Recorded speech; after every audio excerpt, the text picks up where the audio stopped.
Point number 5, create a sensible savings plan, right?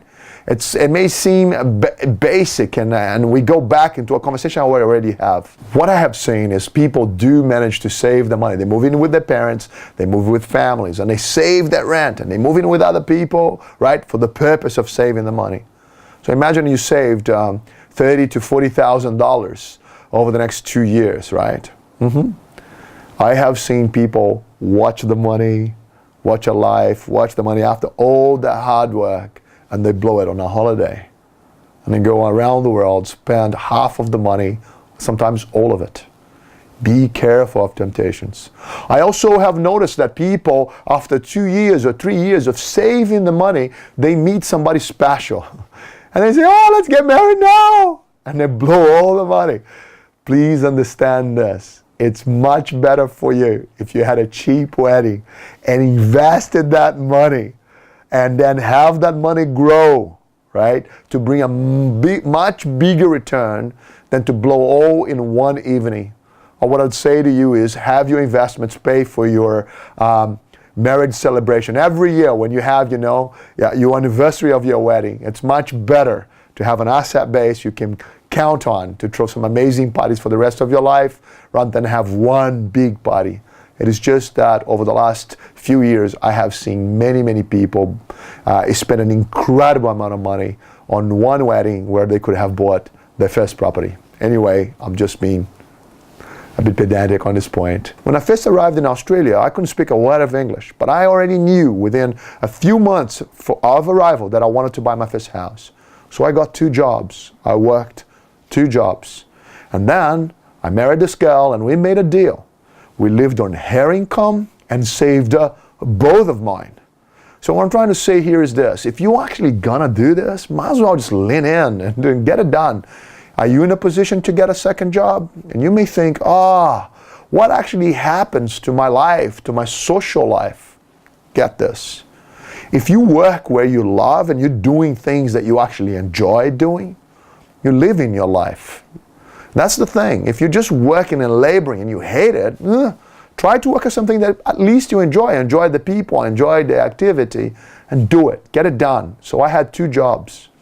What I did on the weekends, though, is I learned to buy something for $1 and sell it for $1.50. Buy it for $1 and sell it for $2. I want to share with you that I got trading. Everything that I could buy, I started to watch trends and watch different things. Anything that I could buy for $20, $30, and then find a market for $50, $60, I did it on the weekends.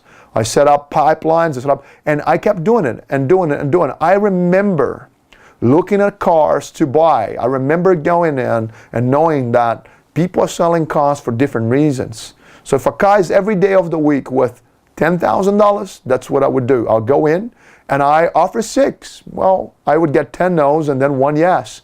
It's funny how the number is always 11. You will get 10 no's and then you're gonna get a 1 yes, because sometimes people just had an extra car. They don't want it anymore. It's an expense to them. So imagine if you could buy a car for 10. Imagine if you could buy a car worth 10 for 6 and you drive it. But you put an ad the next day to sell it for 9 or 8. So you're driving it for a few weeks and you just made $2,000. These are the little tiny things that you can, but it becomes a lifestyle.